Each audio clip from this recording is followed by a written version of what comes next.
What's up, what's up, what's up? It's your boy Domuto. We're back with another video. Today we're watching Beyond Dragon Ball Super.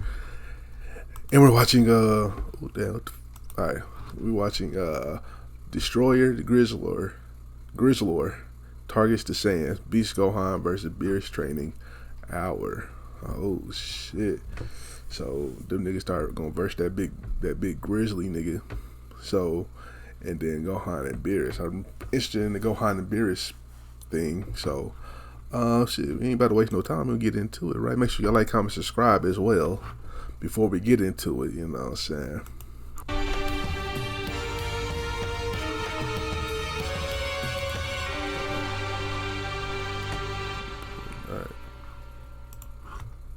As our story now continues, following the initial events of both Beast Gohan and Beerus being shown having to undergo Angel of Avoca's training camp and having to climb a giant wall with chains wrapped around their waists, as with their training now seemingly having to become more and more intense the more obstacles they end up completing, was when Whis then went on to quickly chime in. Well, dear me, just look at those two go up there. Well, I have to give credit where credit is due here, because I haven't seen Lord Beerus train this intensely along with seeing a mortal such as Gohan keep up with him in an extremely long time, maybe ever if anything. But even now, while they continue to undergo these obstacles, Whis continues, and I do happen to wonder on which one of them will be the first to awaken their dormant powers, because while carrying this kind of serious weight around their waists isn't easy, especially while attempting to climb over their 50th and final wall, and that's all I could ever really final wall, that neither of them give up along the way, to which as Beerus and Gohan were finally now shown scaling the wall was when Gohan then went on to chime in. And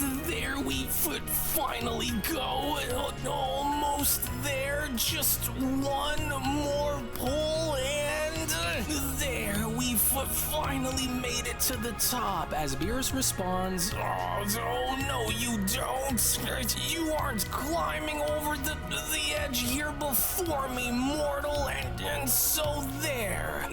I never would have thought that training under another angel like this with a mortal as anyone's training partner would ever be this difficult. With Gohan responding, yeah, well, I don't really feel so good after that last drill, but at least we could have a moment to go and catch our breath. But then it was only now suddenly from out of nowhere as Avoca went on to swoop his way up and having to address Gohan and Beerus was when Avoca then went on to quickly respond. And just who said that the two of you could go and take a moment to catch your breath here, because I certainly didn't. And while you both still have 2 more hours remaining here with me, your training isn't over. Not by a long shot, it's not. And so now get your sorry carcasses back up, because we're not done, and so you will be following me. For it was like I went and told you both before we started. Angel of Avoca went on to levitate both Beerus and Gohan up above him, and that was anything less than your best, then you can both go and see your way off my training base. And so now you better start thinking with your heads and act fast, or else you'll fry yourselves beneath the lava's surface. With Beerus responding, I'll just hurry and use the ground beneath you to pull yourself through, or else we'll be thrown into the fire, Saiyan. To which that was exactly what Gohan and Beerus ended up doing, because with the two now shown having to maintain balance in landing on a small island surrounding lava was when Gohan then went on to respond, oh, there we go.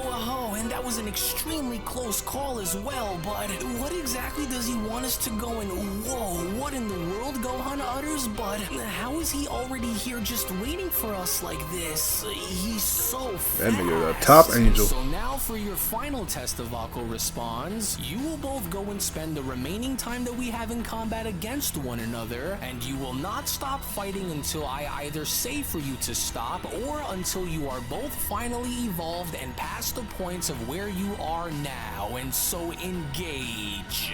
And engage they did, because with Whis now having to be shown joining Angel of Avoca and having to witness both Gohan and Beerus go toe-to-toe was when Whis went on to then chime back in, you know, I'm actually quite impressed to still see that despite everything you've done to train the amount of angels that you did, that you haven't lost a single step along the way of it all. But tell me something, brother. With 4 hours gone and with only 2 more to go, were you at least able to get a glimpse and see beyond the surface surface in predicting the outcome of who will evolve first, with Ivalco responding, "Well, there is indeed a remarkable sense of growth that I was able to sense coming from both of them, but it's difficult to say for sure given the nature of how their focus and determination levels continue to fluctuate. But on one hand, Lord Beerus has shown an unusual level of dedication in pushing his limits beyond what we've seen in recent times, as his precision in hand-to-hand combat has also significantly improved, in further going as far as to reflect on his commitment, whereas Gohan, on the other hand, has tapped into a new depth of his own potential that continues to swell, and while his instincts continue to sharpen, his power also grows more and more refined," Ivalco continues, "and as long as they continue to spar, I intend to push them until they've reached their absolute breaking point, even if it means pushing them both to the brink of death itself. And while they near the edges of their breaking point, while time continues to dwindle, that's when it'll finally happen." Okay, got a Beerus and Gohan fight. I like it. Now, and by finally happen, you mean as in what exactly, Ivalco? Finally evolving, you mean? Precisely, for that is exactly what I mean, and that is exactly what will happen, or else they will perish trying. I don't like this nigga top hat, boy. This nigga look like a pilgrim. Until I am convinced that they have reached a new level within their power and abilities, because though they only have 2 hours remaining, the results of today's grueling training will justify their efforts. To which all the while in the meantime, when then venturing back on over within Universe 17 and taking a look as to what Universe 17's God of Destruction Grizzlor and his angel Jinrei were up to, it was only just shortly after Grizzlor's initial engagement with Vegeta as Grizzlor went on to address his angel was when Grizzlor then went on to ask, "I'm curious to know, Jinrei, and so now tell me more about who these mortals are and what it is about these three that grants them special status within Beerus's domain.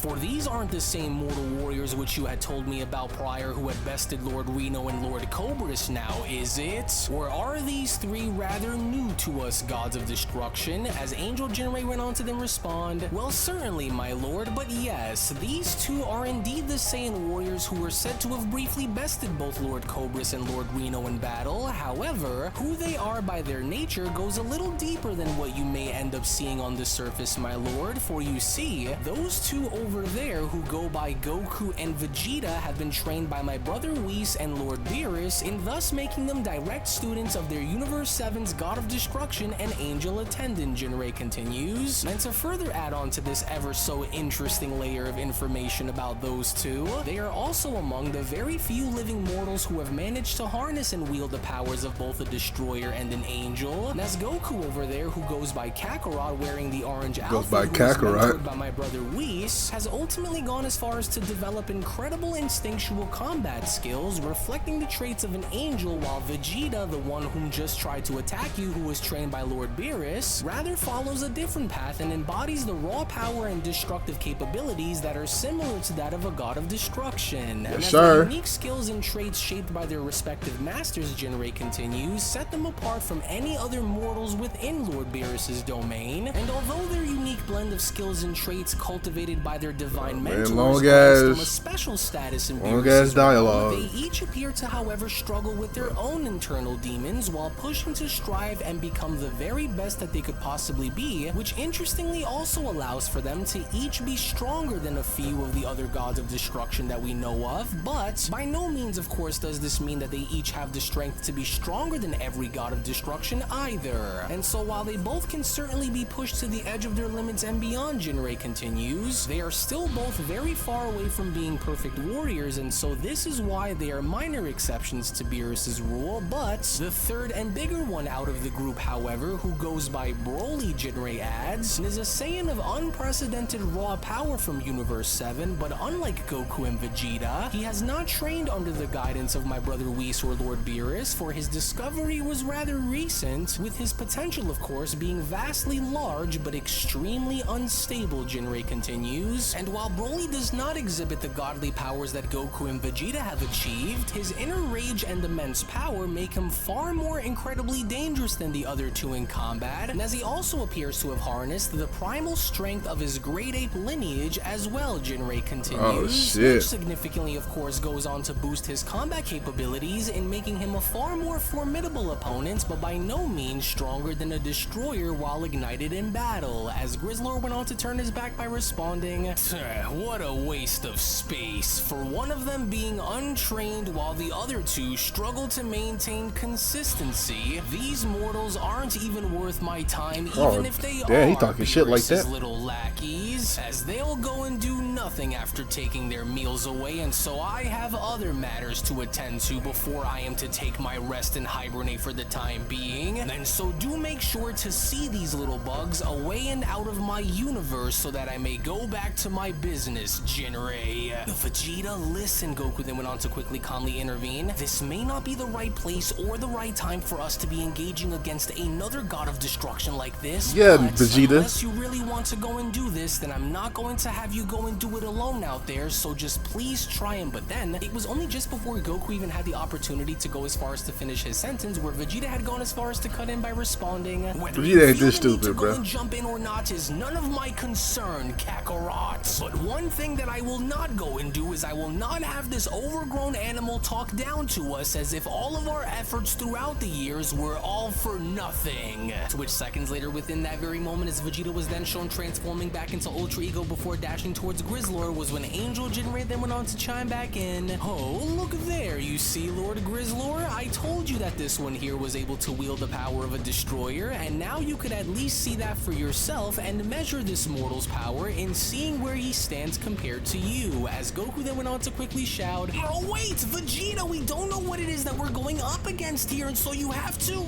oh darn it. When will these so-called Saiyan warriors that Beerus continues to house?" Grizzlor went on to Damn, look Vegeta. over his Damn, y'all coulda went shoulder, home, chiming nigga. back in. Go as far as to learn that no matter how much they try and no matter how much they push, that they will never amount to the true depth of power that most of us newly restored destroyers are capable of. You know, for such a very tiny man, Grizzlor went on to respond upon having to be shown grabbing onto Vegeta's punch. I will say that witnessing you wield a power that is similar to mine is rather annoying me, especially since you are extremely undeserving of using it despite the mediocre history of which you share with Beerus. However, I don't honestly care about who you mortals represent or what it is that you stand for, Grizzlor went on to then wind his hand back by continuing, because the longer you creatures continue to remain on my homeworld, the more time you are taking away from my snack time. But then, it was only just then from out of nowhere before Grizzlor even had the opportunity to hit Vegeta was when Ultra Instinct Goku then went on to chime in. "No, this isn't the way, and I hope that you understand that we never meant any harm after coming here, but you're forcing our hand here in battle, Grizzlor. And so I'm sorry, but I can't just stand idly by on the sidelines and watch you hurt my friends like this," Goku says. "As it doesn't have to be this way, and while we never meant to come here and start trouble," Goku adds, "but you were the one who started all of this, and because of your history with our god of destruction, we aren't going to stand by and have you treat us like this," with Grizzlor Nigga, y'all started it. "You, I mean, he stole y'all food. He did start it. I ain't Angel gonna lie. Attendant Whis. Well, although your speed in blindsiding me is commendable for a puny mortal warrior such as yourself, you are all still very much way in over your heads here, and you know it, for I am the one who decides on what takes place within this universe, Saiyan." But then, it was only just upon with Vegeta shown having to swipe away Grizzlor's arm upon also seeing Broly make his way towards Grizzlor was when Vegeta then went on to quickly respond, "You know, honestly, you newly revived gods of destruction are really starting to get on my last nerve. Is it? And while you are not the first to doubt our abilities despite us being mortal warriors, whereas you are all gods by title, if any of you destroyers are going to try and pick a fight with any of us on behalf of taking your anger out on us for the grudges that you have with Lord Beerus, then you've got another thing coming," Vegeta went on to then kick Grizzlor away. "And so now tell me, are we still Lord Beerus's lackeys now? Go and steal our meals and disrespect us, will you? Well, that won't fly, Destroyer," as Goku then went on to chime in. "Easy now, Vegeta. Look, we tried telling you that we didn't want to go and do this, but you went and forced our hand in this anyway, and so now why don't we just go and put all of this behind us and simply just talk for a second," with Grizzlor having to then respond, "As if you truly believe that you could possibly talk your way out of this one is utterly ridiculous, Saiyans. Don't, Jinrei, for there will be no need since we have now crossed the point of no return, and so now stand down,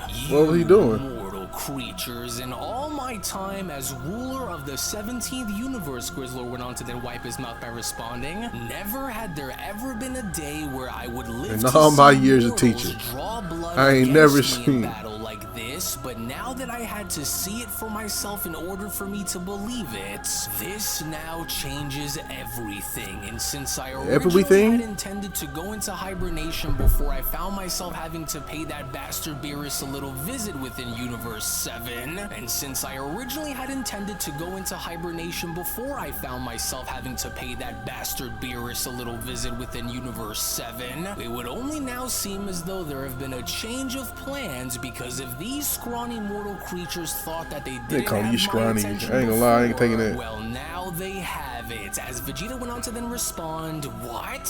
What is this? Is this the first time that this god of destruction has ever went and seen his own blood before, or what? What are you implying here then with what you just said, Destroyer? Because you went and brought this all onto yourself, since you should have just left us all alone within Universe 16, as Goku then went on to respond, hey look, let's just all go and take it easy here, okay? As we don't have to go and do this because we never intended to come here to start a fight with you over anything, but had only mainly simply went and defended ourselves after you went and made the first move against us, Lord Grizzlor. And so now you don't have to still cling on to your grudge with Lord Beerus, nor do we have to start a massive fight here, so why don't we just go in? There will be nothing that either of you could possibly do, say, or try. Y'all just attacked him. He not sending y'all niggas home. To you all in a matter of moments, Grizzlor responds. And now that I am no longer feeling sleepy or tired, I am, as a matter of fact, very much still hungry.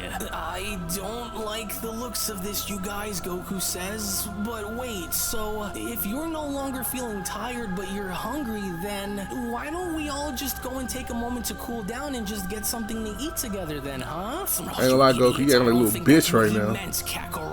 And so if that's how you feel about this within the moment, then what are you possibly going to do about any of it, Destroyer? Well, that's quite easy. At least for me it will be, Grizzlor went on to then get on all fours by responding, because you are all a few seconds away from finding out on exactly what it is that I meant. Vegeta, try and search his feelings, because it doesn't look as though he's bluffing here, because I think he's dead set on following through, with Vegeta responding, I know, I can sense it too, but regardless of the matter, we are hereby left with no other choice than to engage, and so we aren't going to see our way out of this until this is done, as Grizzlor then went on to respond, yes, and while I wasn't expecting to find myself locked in any sort of battle against anyone until I have completed my hibernation cycle, since the three of you are already here, and since you all coincidentally also happen to come from a universe which its god of destruction I utterly cannot stand the sight of and have history with. Look, these niggas just hate Beerus, bro. Enough reason on why I should go and take action against all of you, as well as also ensuring that I have plenty of food to keep my belly full before I go and take my long-awaited rest.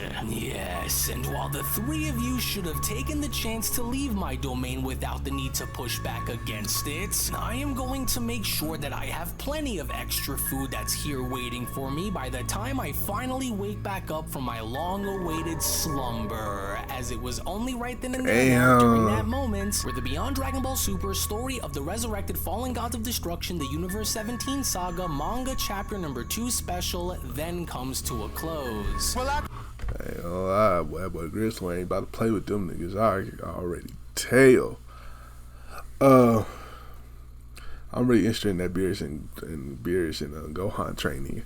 I know this is going to be a good fight. They're going to unlock some new powers, so I'm ready for that. Anyway, shout out to UnrealEntGaming for this video. Make sure you like, comment, subscribe. Check out the last video right here, or the last chapter right here. Check out another video right here. And you know what I'm saying? And I'll catch you next time. Peace.